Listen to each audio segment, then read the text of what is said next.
Hi, everyone. Welcome to Appalachian Traditions, a virtual discussion of traditional Appalachian craft, music, and dance. I'm Darcy Holdorf. I'm the programs director here at the Folk School. And I'm relieved to see Alex Cumming. He is our presenter today. He had a small power outage just about 15 minutes ago. So we lost him for a second, but he's back on. So I'm glad to be bringing him. Welcome, everyone. Thanks for joining us. Here at the Folk School, we are getting ready for reopening. So we are actually going to have students on campus in 2 weeks, and we are thrilled. We're all running around, finishing everything on campus, getting ready to host students and instructors, and we cannot wait for all of that. It will be a different experience with a lot of safety procedures in place, but we're really thrilled to be having people on campus again. So just a little note for everyone, this is webinar mode in Zoom, so you won't have video or audio capabilities, but you can use the chat. So please feel free to tell us where you're joining from and say hello to everybody in the chat box. And if you have questions, you can also put them in the Q&A. And this program will be about 45 minutes long, and then we'll have some time at the end of the program for questions. And also just to share stories, our presenter today, Alex, he has asked that if anyone who is here would like to share any stories or any research that you have done on Olive or anything that you know about her, feel free to do that in the chat as we go or share kind of at the end. He would love to hear from you as well. So our presenter today is Alex Cumming. He is a singer, an accordionist, a pianist, and a dance caller hailing from Somerset, UK. He now lives in Greater Boston, Massachusetts. He performs songs and tunes from around the United Kingdom and America with a great depth of knowledge of the traditions. Alex has made his mark on the folk scene with his rhythmic, danceable accordion style, his strong voice, and his fun and engaging stage presence. And I would say, Alex has joined some of our instructor gatherings, and he brings so much enthusiasm and so much energy into these Zoom programs, and I just can't wait to meet you in person. So he's going to tell us all about Olive Campbell today through music and stories and his presentation. So welcome, Alex. Hello. Now, I think hopefully everything is working. Can you hear me at least? Yes, we can hear you. Hurrah! Good, thank you. When you disappeared, Darcy, that scared the living daylights out of me, and that I would never know. Yeah, we so can about... see you and hear you. That's very good. So just about 5 minutes before we were due to start, as Darcy said, my power went out. So I'm just a tiny bit flustered, but I think we're all good to go. Before we do anything, I want to start with this.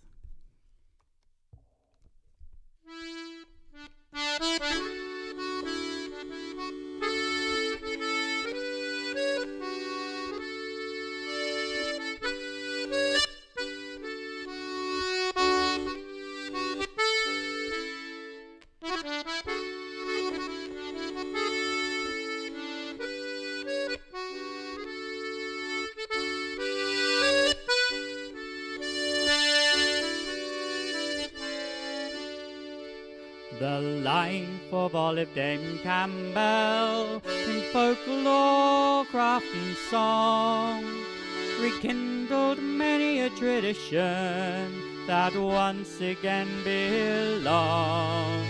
A ghostly figure in folklore, work taken by men, left to be a footnote, and we'll tell the tale again.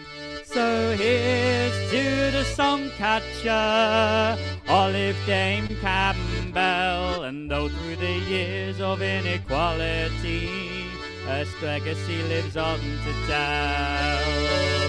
Here's to the song catcher, Olive Dame Campbell, and though through the years of inequality, her legacy lives on to tell.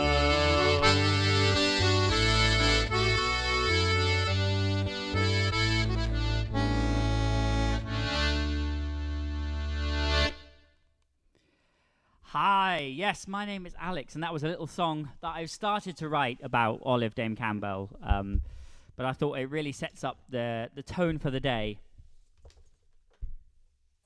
Alex, Um, before you get going, sorry to yes, interrupt you, but we've had a few requests for more volume. I'm assuming that's mechanical rather than me shouting. Yeah, probably not. I just thought I'd let you know. Yeah, Thank you. Yeah, yep. all the settings are almost as they were when we sound checked, but not quite. So that's really helpful. Thank you. So you may be wondering, yes, this is an Englishman talking at this Appalachians discussion. So we're just sort of, I thought I'd just give you a quick background on how I ended up where I am in this sort of passionate project on Olive Dame Campbell.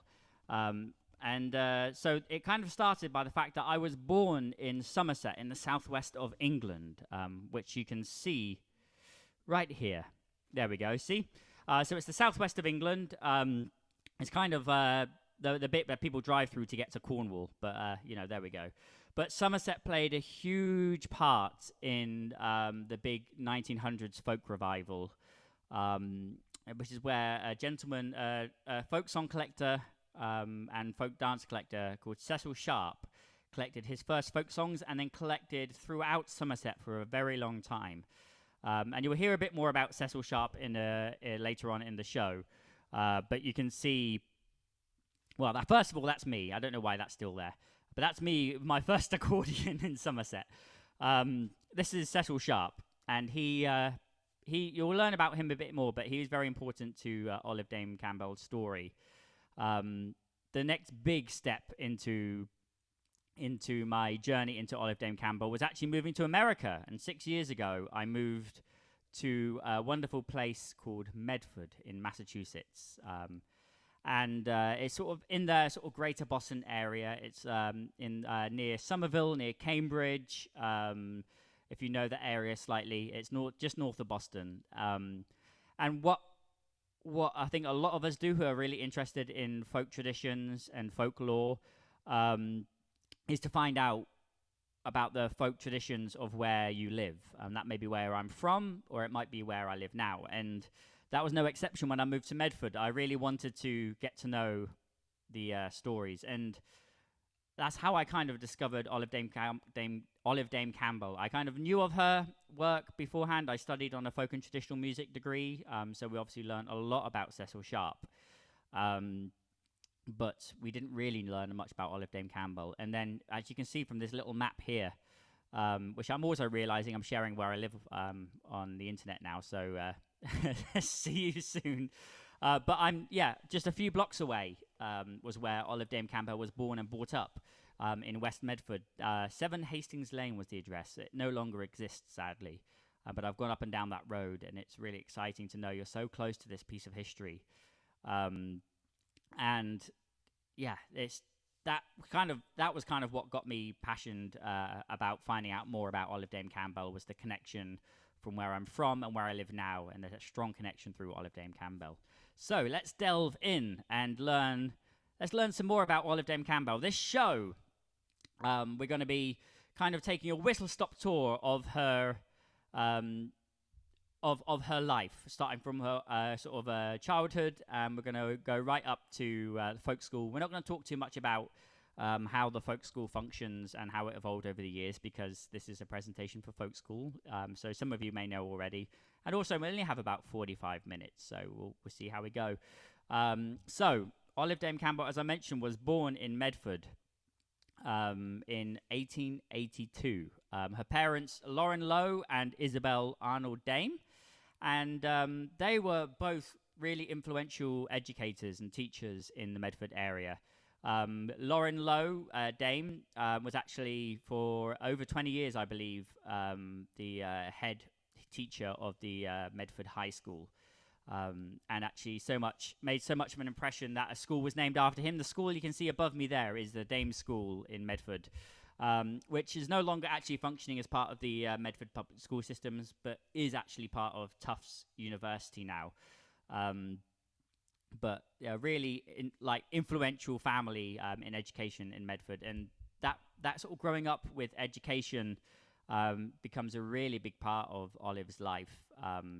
There was a music element too, in that Isabel was played piano as well and sang at the family home. So there was some music happening in the family, but a lot of education, which is really very cool. So talking of Tufts, she went to Tufts University, which is also in Medford, back then known as Tufts College. She went to study English literature particularly, and in 1903 she graduated from Tufts. And as you can see right up here, this is a wonderful photo I found of a load of students in 1903 on the Tufts campus. It's just, I love this photo. I have no idea actually if Olive is in this photo. There's not really any notes on who is in this photo, but it really gives you a lovely picture of what their site looked like and what the students looked like. It's definitely not quite as green as that these days, but a wonderful photo nonetheless. While she was at Tufts, there was kind of a good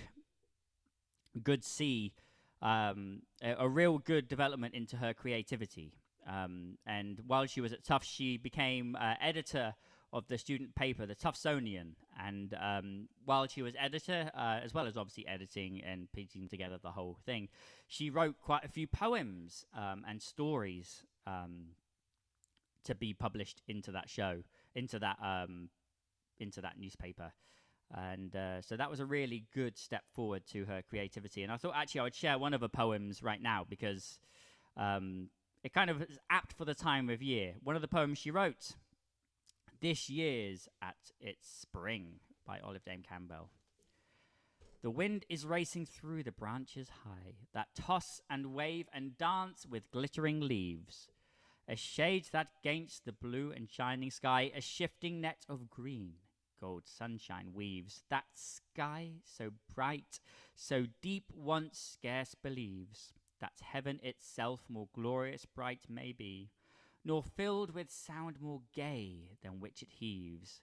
The aureoles breasts as warbling, full of glee, he gleams and glows, and joyous sings above his tree." And I absolutely love that. It's kind of got those music elements to it, hasn't it? About the singing, and it's got such wonderful imagery. And I kind of like to think this is how Olive kind of looked at life as well, just appreciating nature, appreciating the sounds and the colors around. And I think that plays heavily into her future life. After graduating from Tufts, she followed in her parents' footsteps and went on to teach literature in the Medford public schools. And she did this for a good many years that followed.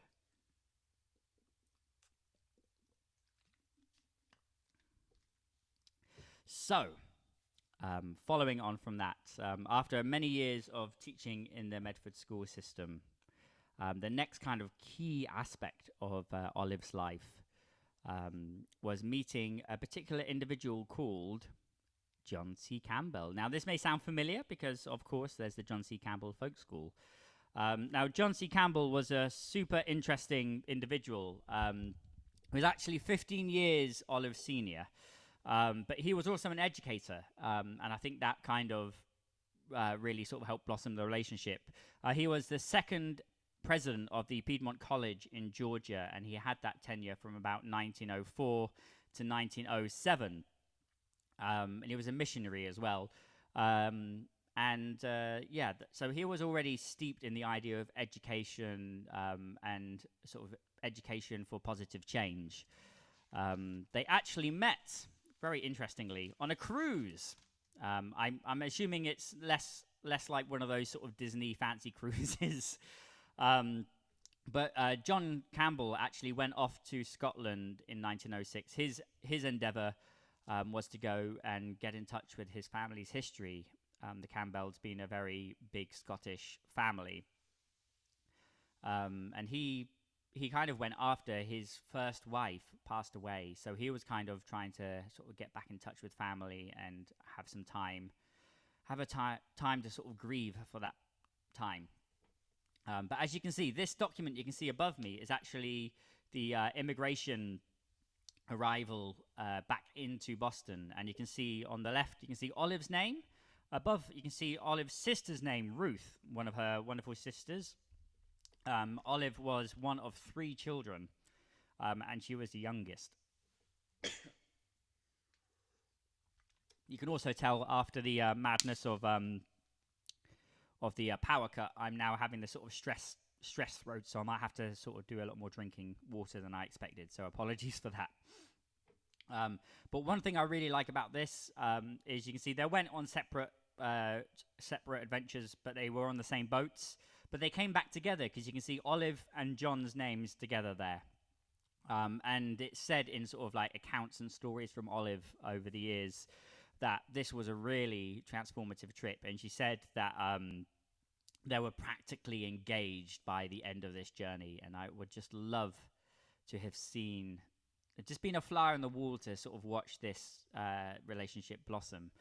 And, you know, it's certainly no easy feat to go on an adventure like this. As you can see on the top there, the ship sailed from Glasgow on the 31st of August and didn't return to Boston until September the 10th. So, you know, that's a long time on a boat. It's much easier. I'm so glad we have airplanes now, because it takes me 5 hours to fly to the UK on an airplane now. But less than a year later, as sort of Olive indicated by practically being engaged, they were married in Medford, and there we are. They were married on March the 21st, 1907, and in Medford, which was really nice.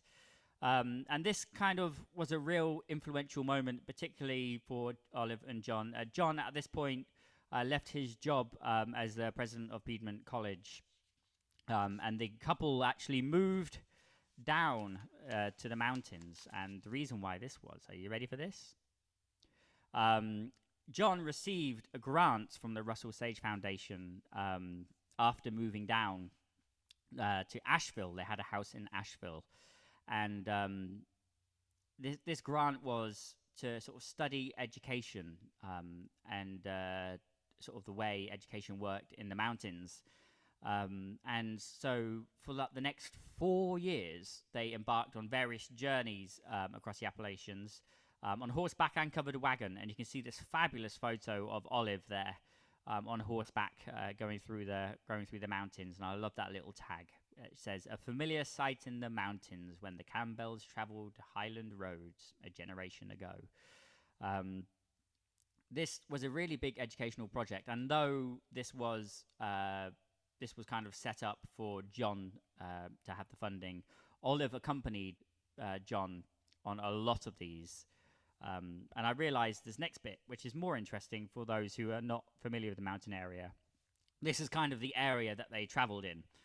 So you can see that sort of area of the mountains sort of nestles underneath Pennsylvania, going through Virginia, Kentucky, Tennessee, North Carolina, and so on. And so they spent a long time documenting education in the mountains. Now, I could go into that in more detail, and if I had a full 3 hours, we could delve into it a bit. But I will sort of talk a little bit about how Olive came into folk song, because this is the real important part. During these journeys, Olive kept diaries, and these diaries were predominantly to sort of document relevant observations, findings, etc., on John's work on studying education in the mountains. But there was one really key moment that happened, and the date of this is actually relatively debated. The dates given in publications of these songs is December 1907. So it kind of has that romantic idea of sitting by the fireplace on Christmas. But we're not 100% sure exactly whether that was when these songs were collected. But we'll go with that because that's what we do have. And it was a really transformational encounter at the Hindman Settlement School in Knox County. And they obviously had gone there to study the sort of educational setup. But the students and teachers there sat down by a fire with the Campbells and actually sang some folk songs.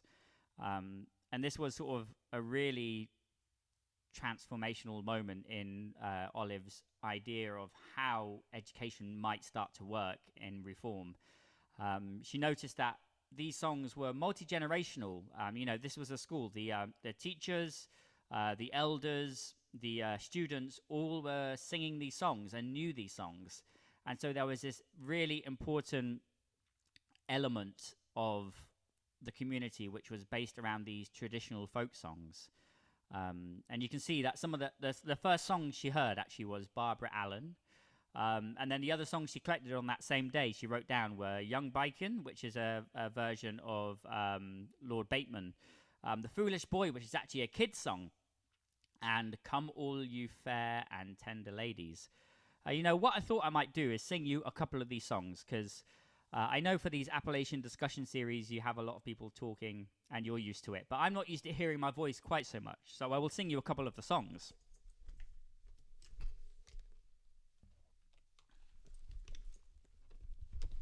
The first of which I'm going to sing is the Young Bacon, and this was sung by one of the teachers at the school, and it's a great song. I won't tell you too much about the songs. It kind of tells you the story as it goes on. This is one of the things that Olive really loved about the folk songs, was part of the storytelling, and that sort of history in training in English literature really plays into that, I think. So this is Young Bacon.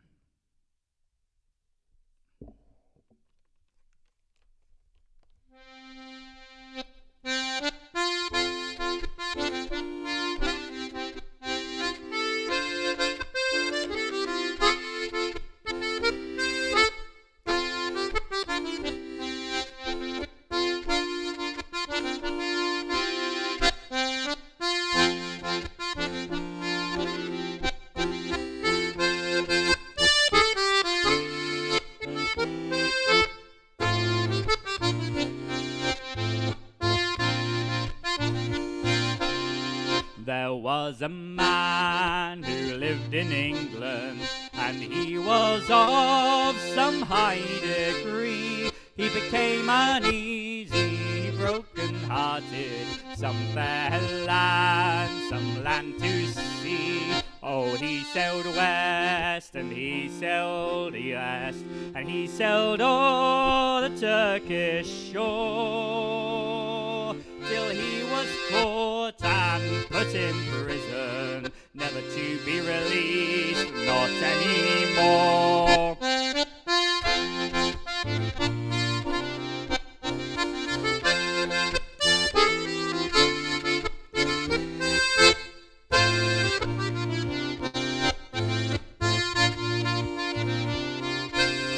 The turkey had one but lone daughter, and she was of some high degree. She stole the keys from her father's dwelling, and declared Lord Bateman she'd set free. She led him down to the cellar, and drew him a drink of the strongest wine, and every moment seemed an hour. Oh, Lord Bateman, if you were mine.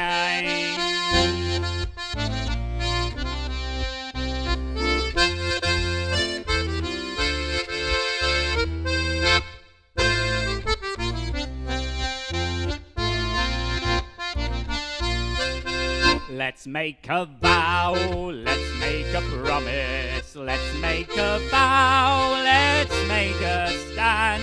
You vow you'll marry no other woman, I'll vow I'll marry no other man. They made a vow, they made a promise, they made a vow, yes, they made a stand. He vowed he'd marry no other woman, she vowed she'd marry no other man.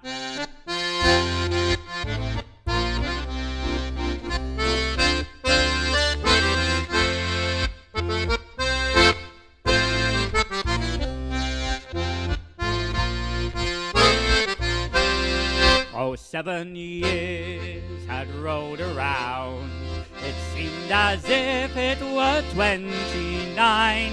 She bundled up her finest clothing and declared Lord Bateman she'd go fine. She went till she came to the gate and tingled. Oh, it was loud, but she wouldn't come in. Is this your place? She cried, Lord Bateman, or is it you've let your new bride in? Go remember him, a piece of bread. Go remember him, that glass of wine. Go remember him, of the Turkish lady who freed him from the iron-cold bonds. He stamped his foot upon the door. He burst the table in pieces 3, saying, I'll forsake land dwelling, or the Turkish lady who set me free.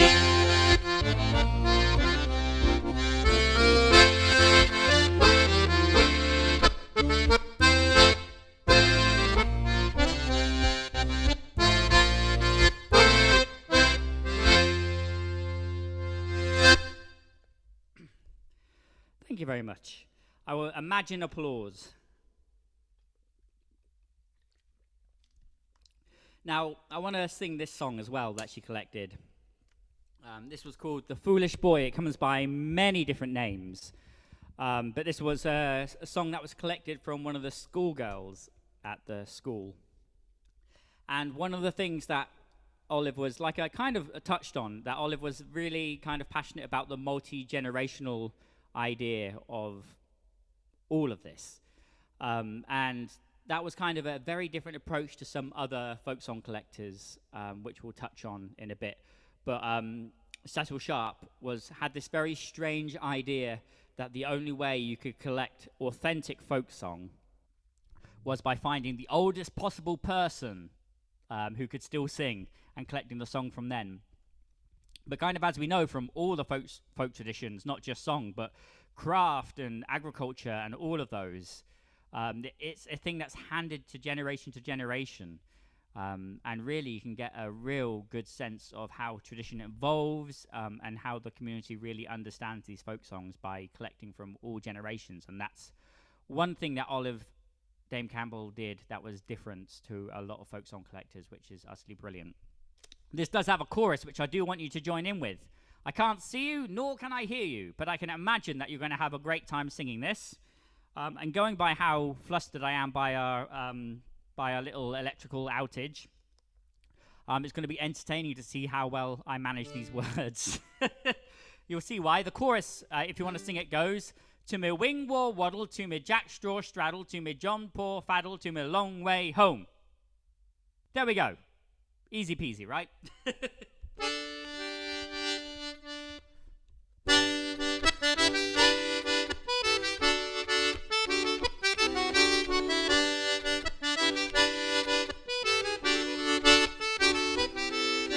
When I was a little boy, I lived by myself, and all the bread and cheese I got, I laid it on my shelf. Here we go. To me wing wall waddle, to me jack straw straddle, to me John Paw faddle, to me long way home. The rats and the mice gave me such a life, I had to go to London to get me a wife. To me long cord whittle, to me jack straw straddle, to me John Paw faddle, to me long way home.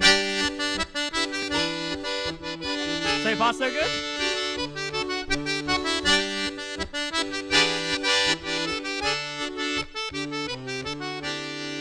The roads were so long, the streets were narrow, I had to go back home in the old wheelbarrow. My foot, it slipped, I got a fall, and down went the wheelbarrow, wife and all.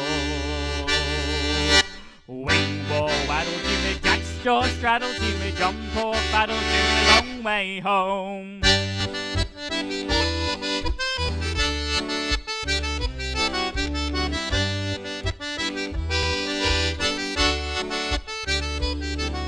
I swapped my wheelbarrow, got me a horse, and then I rode from cross to cross. I swapped my horse and got me a mare, and then I rode from fair to fair. Let's hear. to me wing, wall, waddle, to me jack straw, straddle, to me John Paul, paddle, to me long way home.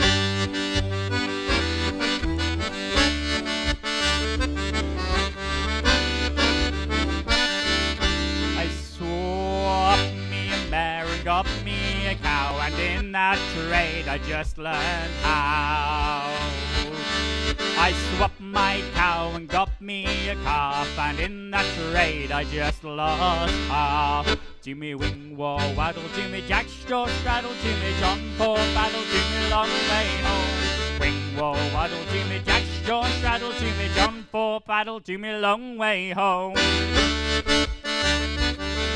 I swapped my calf and got me a mule, and then I rode like a doggone fool. I swapped my mule and got me a sheep, and then I rode myself to sleep. To me wing, war, waddle, to me jack straw, straddle, to me John Paul, paddle, to me long way home. Wing, war, waddle, to me jack straw, straddle, to me John Paul, paddle, to me long way home.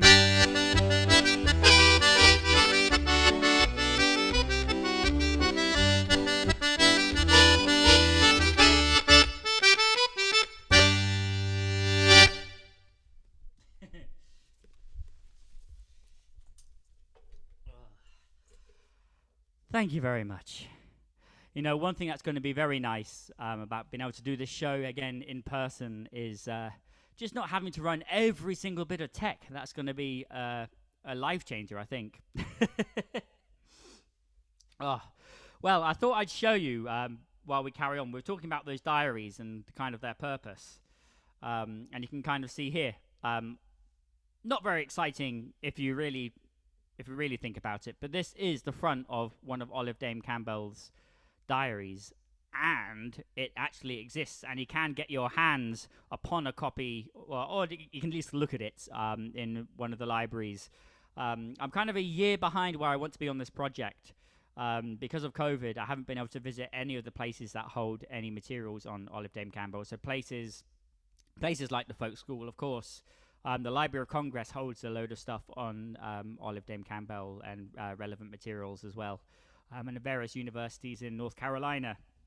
So hopefully, some point soon, I'll be able to do that. I know I'm teaching a course on Dame Campbell at the Folk School in October, so that will at least be one of my adventures, which is very exciting. But it kind of illustrates the point on the diaries, that they were used predominantly to chart their experience, but also to document what the schools look like. And so here's a really nice example of how one of the schools was laid out, and how she would sketch down sort of floor plans, and how these sort of things were set up. One of the things I like most about these diaries, I share this, doesn't look anything fun, but it really reassures me that Dame Campbell was a doodler. And that makes me incredibly happy. And also, I feel like it's a sign of an artistic type, isn't it? Who just can't help but make art in whatever ways possible. And that one on the left there definitely looks like something that I would draw, that kind of like labyrinth thing. So it's just really nice to know that that Olive also doodled, and it was fine. And I'm going to keep doodling, because if Olive can do it, then I can do it. But then she went on to collect some of these songs, and this is kind of how she collected the songs in her diaries. And I believe actually a link has been shared in the chat about how you can purchase some of the wonderful book. It's not in reach. I was going to show you, published with a load of her diaries in. Maybe they'll share the link again. But this is kind of what it looked like, and she was very good at really clearly layering out the ballads, and as you can see here, she has really nice handwriting. It's very well formatted. This is what her music notation looked like. Now the interesting thing about this is she was never trained in music, which is really interesting. But like I said, because of her mother, she was sort of had music as part of her life. But she never really felt like she was very good at really any of the notation, though to be fair, I'm looking at this and it looks absolutely grand. It looks good to me. But she is kind of that idea of the only way to notate songs is by doing it in the proper Western classical music form. And that kind of is still sort of systemically there as well, not just back then, but now as well. And actually, this is a perfectly wonderful way of being able to notate the songs. It really makes a lot of sense. And a lot of these songs were not sung in strict formalities of the Western classical genre. And I could actually go on a big rant about that too, but I'm going to try and make myself stay on script. But basically, what I'm trying to say is she used to outsource a lot of her work to other people, and she was a big collaborator, and that will become clear as we go on. But one of the things she did do was pass on these manuscripts that she on a rough notation to people like Cecil Sharp and to other collaborators, to notate them in a more what was seen as a kind of proper way. So there we go. That is as it is. And the next big step in Olive's life was actually the birth of John and Olive's first daughter in 1912. They had the wonderfully named Jane. Dame Campbell was born, but it was kind of tragic because they were born. They kind of slowed down some of their collecting, and this is kind of where I think, from what I've read, that some of Olive's ideas of collaboration really started to form. That she would people were starting to get really interested in the work that Olive and John were doing, particularly around the folk songs, and people were starting to be able to collect their own songs and send them to Olive, and she started to sort of compile some of these songs. But what really sort of like made a big impact into their work was February 1913, just 10 months after Jane Campbell was born. Jane passed away. And I just honestly cannot imagine how hard it is to lose your own kid. That is just so incredibly hard. So that kind of slowed things down for a while on the folk collecting front. I'm going to jump now to 1915, a real important moment in both Olive's career and Cecil Sharp's career. Olive learned of the presence of Cecil Sharp back, I think, 1915. She wrote a letter finding out that he was going to be here to teach at the very first English Folk Dance Society summer school in Massachusetts. Here's a wonderful photo of Cecil and Maud at the piano there, from the CDS Boston website.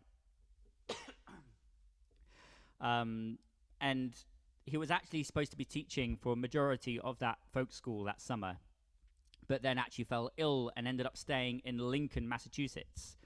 And that is why they managed to meet. And Olive actually wrote Cecil Sharp a letter to the residence he was staying at in Lincoln, introducing herself and sort of introducing this project she'd been doing and these songs that she had found in the mountains, and sort of shared with him some of the stories and the collection. And then because of that letter, they arranged to meet in Lincoln in June 1915. And that was really a huge turning point, because Cecil Sharp, until that point, his visits to the US had not been anything to do with folk song, really. He was coming over as a dance tutor. He was promoting English folk dance. And he'd visited a few times in previous years as part of the English Folk Dance Society Boston branch. And he was around basically, like I said, to teach dance. But he didn't really get the bug for song collecting in the States until Olive appeared and showed collections. So it was agreed that in 1916 that Sharp and his companion, his colleague, Maud Carpleys, would come back over to the States. And they were teaching at the same summer school again. But they planned to extend their stay for a couple of months to go and visit the Campbells in Asheville. Now, I really like this letter. I was going to read you a little bit of this letter, because this also outlines something that was kind of a big next step. This is a letter from John Campbell to Cecil Sharp. after they arranged their meeting in Asheville. It was with great pleasure that Mrs. Campbell and I learned of your purpose to come to America. We are looking forward with the greatest pleasure to your coming to Asheville. A little daughter, Barbara, came to us on the 5th of February, and she is already quite a lusty ballad singer. That is one of my one of my favorite lines of all of these letters that you can find online in some of the archives as well. It's just she is already a lusty ballad singer. Miss Campbell will be returned from the hospital on about the 20th of February, and then goes on to introduce some other colleagues. But that kind of is a really wonderful letter to Cecil Sharp from the Campbells.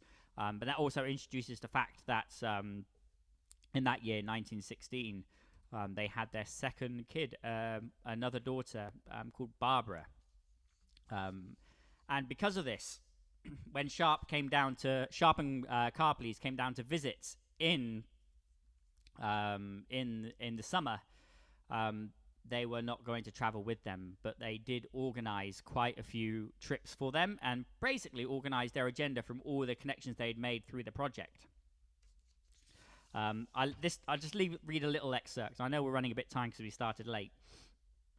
And this is actually from John Campbell to a colleague he had met to set up a tour with Cecil Sharp. Mr. Cecil Sharp, the authority on British and Scottish ballads, was so much interested in Mrs. Campbell's ballad collection that they came to Asheville and spent a week with us. And I am arranging a tour for him in the Southern Mountains. And he really wanted to go and experience it himself. The interesting thing here, which is what stands out Sharp from Olive Dame Campbell, in order that he himself may confer with those intimately acquainted with the mountain country, and also to meet in touch through them with old people who are still singing the ballads. And there's the key point. Why collect from old people? It's a very strange ideology, but there we go. So I'm kind of skipping through because we're running a bit out of time. But this was a real huge influential point in the turn of folk song collection. Now, it is to be said, particularly Cecil Sharp, less so for Olive Dame Campbell. She was pretty amazing in inclusivity, especially for those times, for generations and generations. But Cecil Sharp only wanted to find English folk songs. So he had a very specific target in mind when collecting songs in the Appalachian Mountains. And there are a few passages which mention him coming along to areas that he did not want to collect songs from. He was very much happy in collecting songs from what he thought were English transplants, sort of generations down. I wanted to collect English folk songs and not collect from the black people of the mountains. So it was a very skewed idea of tradition from Sharp. But nonetheless, it was still influential.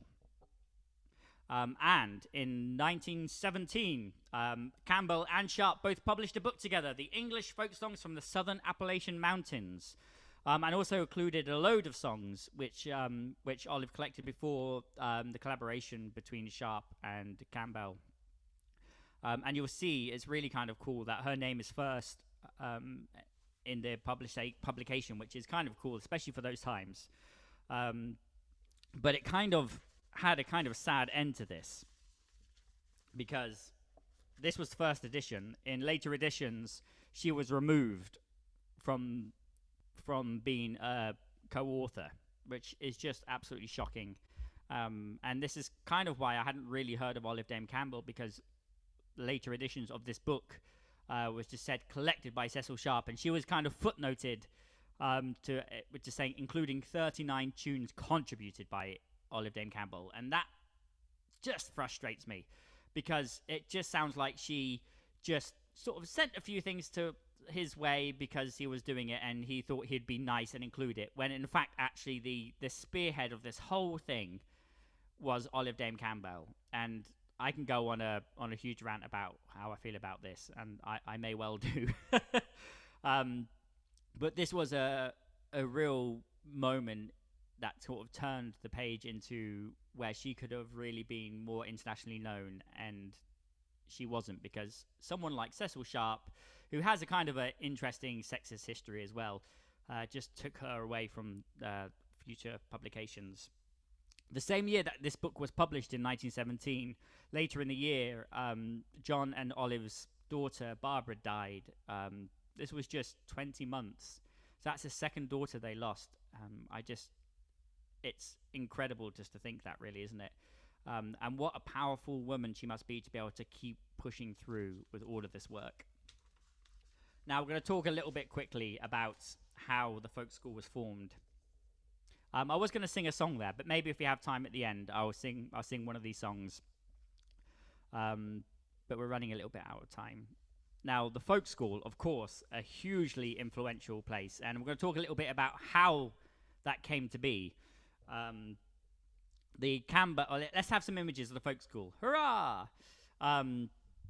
So the Campbells were introduced to the concept of the Danish folk school by someone called Mr. Claxon, who was a member of the Southern Appalachian Education Board, who later became actually the United States Commissioner for Education. But this kind of form really piqued their interest because of that kind of vocational idea. The folk schools in Denmark came about after democratic changes allowed more people in the population to be able to vote. And so they made a new nationwide education system which kind of focused what they said for the purpose of making good citizens of their people. And it placed less value on like just knowing knowledge, because to add knowledge to take an exam and you forget it. I know that's how I worked in schools. And they placed more on it on focusing on critical thinking and vocational skills, and skills that would be helpful in everyone's life, really. Now, Olive has a really wonderful passage she says about these folk schools. She described it in very idealistic terms, I must say. But it says, she said, to awaken, enliven, enlighten, awaken to new ideas, new ideals, keep purposes alive and in action to the good of the community, country, and mankind. And so they really were passionate about this idea and thought this could really bring change to the mountains and really work for the education system in the mountains. They were so excited that actually John and Olive purchased tickets on a ship to go and visit Denmark.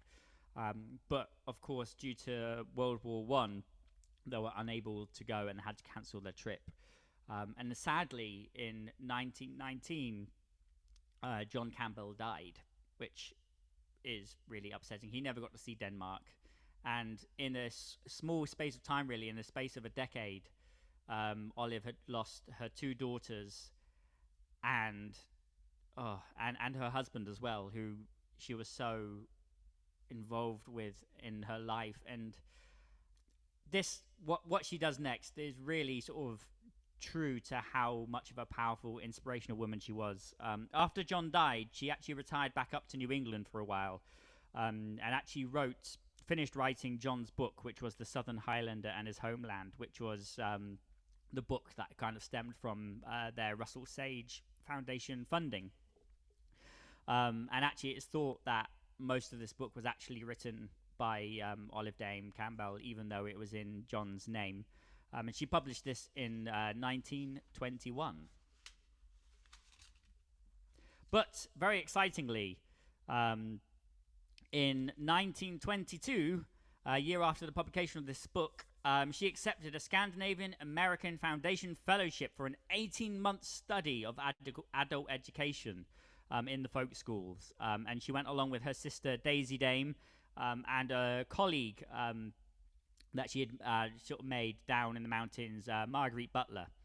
I'm guessing that's how I pronounce it. I've only ever seen it written down, so I am sure I can be corrected in the little post-show section. But these two became really influential in creating the folk school because in 1925, Olive and Marguerite, who are actually pictured here, wonderful photos of them both, started up the folk school in Brasstown in 1925 after their travels in Denmark. And again, there's a lot of history we can go into the formation of the folk school, part of which you can find online, which I know the links are being shared already, so that's good. But through the experience of being in Denmark and through starting to set up the folk school in Brasstown, Olive published the Danish Folk School, which is a real in-depth look into the inner workings and its influence to life in Denmark in the north. And it's a really, really interesting book, and I recommend you try and get your hands on a copy of that. So I thought we could have a look at some photos of the folk school in its early years, because I love these photos. These are all available on various John C. Campbell Folk School archives. And I love this. This is Olive here. I love the Olive feeding sheep and one of Olive's carvings there. This one, though, is one of my favorite photos of Olive in her later years. Just holding courts, telling stories, singing songs, and people just being absolutely captivated by this incredible woman. Absolutely glorious photo. This is Olive Campbell and Louise Pittman, who was the head of the craft department at the time. I just love, there's just so much joy in that photo, isn't there? I love it. This is Olive and her sister, and a great photo of her playing whistle as well on a porch. One of these, I know some of these old buildings are still in existence at the folk school, and I can't wait to visit in October. Now, this is kind of where it gets kind of sad, because she passed away in June 1954, but she had had such an incredible impact on the life and education and music and agriculture and everything in the southern mountains. And there was a wonderful edition of the Mountain Life and Work, which was a memorial edition, and I just want to read a couple things from that. John C. Campbell Folk School of far fame is a tribute to the gentle lady, a woman of incredible vigor and imagination, who believed with her friend Arthur Morgan that the fabric of democracy can be created only by the slow patience of personal, family, and community effort. Few people knew the mountains so well. Few have matched, and perhaps none have exceeded the contributions of the Campbells, husband and wife. And so the Campbell mark, like the school, endures to stimulate, enliven, and enlighten. There are no better words to describe both needs and aspirations of the mountain regions. Her faith in people, her love of the beautiful, her artistic gifts, her gaiety of spirit, her indomitable courage, her powers of objectivity and clear analysis. These are some of the essential qualities that were given, that were Olive Campbell's, and are the heritage she left us. As she lived to carry on John Campbell's work, so must we live to carry on hers. Now, to finish, I thought, what better way to finish a little talk, a little show about Olive Dame Campbell than hearing from Olive herself. Now, earlier on in the show, we mentioned the very first folk song that she collected was Barbara Allen. And in the archives, there is an absolutely fabulous recording of her telling the story of how she first experienced this song. And we're going to have Olive Campbell finish up the show for us.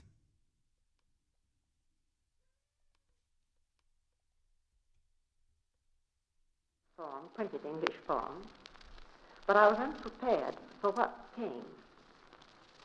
She sat down in front of the fire on a low stool with a banjo across her knee. The use of a banjo, by the way, with singing the singing of ballads is not common. But she did it extremely well, giving a strange sort of rough, running accompaniment between the slowly sung verses. And this is what she sang.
Wow, Alex, thank you.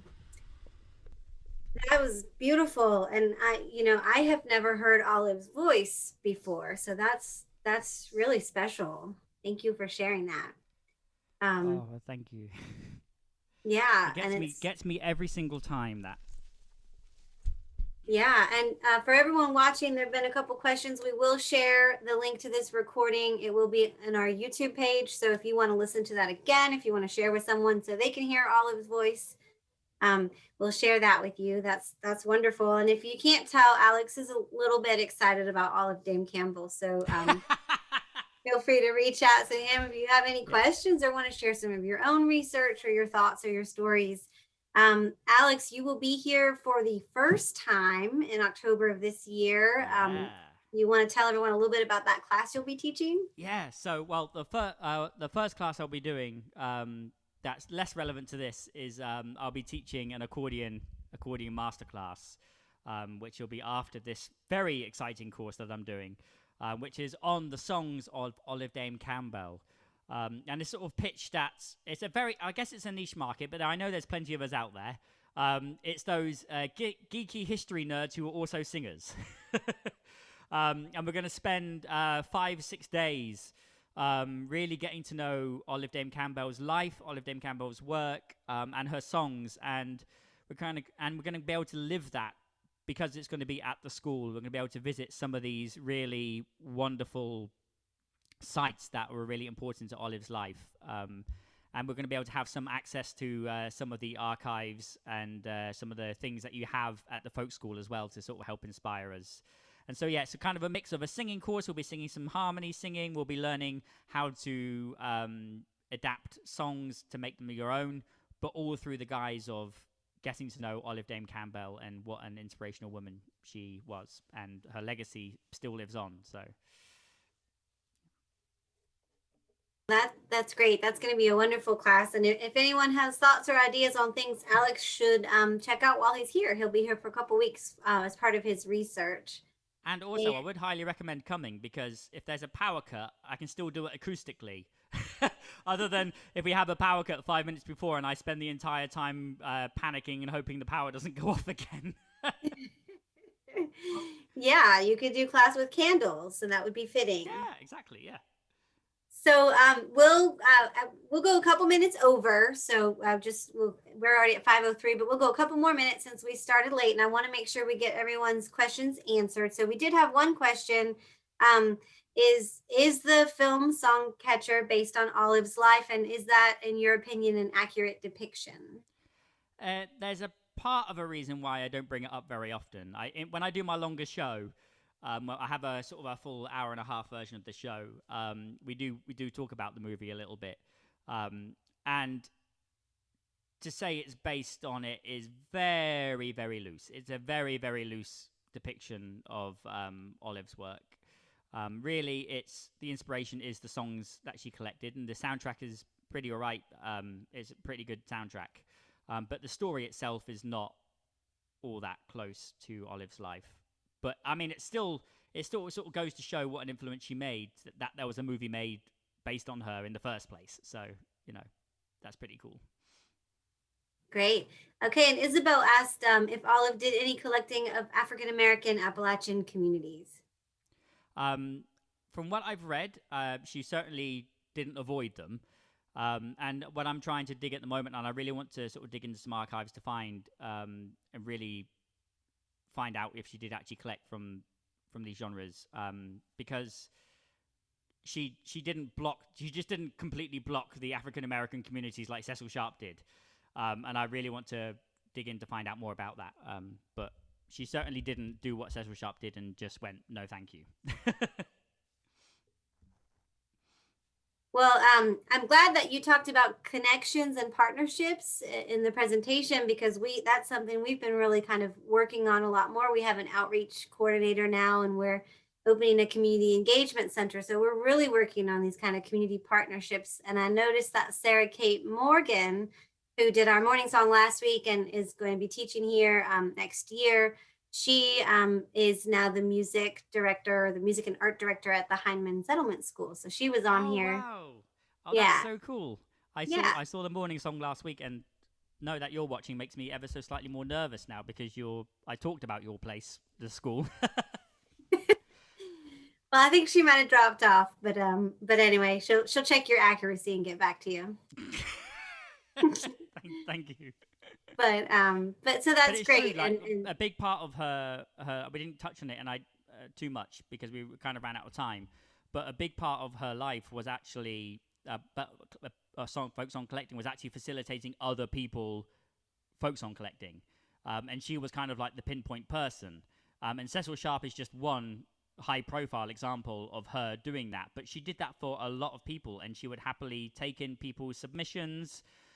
She would take in, and she basically created a collection that some of which she had collected herself, but through those connections, she was able to help other people do the same thing. And that kind of shows that it wasn't a thing of glory for her to say, look, I'm Olive Dame Campbell, aren't I doing these cool things? It was that these songs and these traditions are important, and we need to find any which way to be able to keep these going. And I think that's a philosophy that the folk school still has today, which is a real part of Olive that lives on. I love that.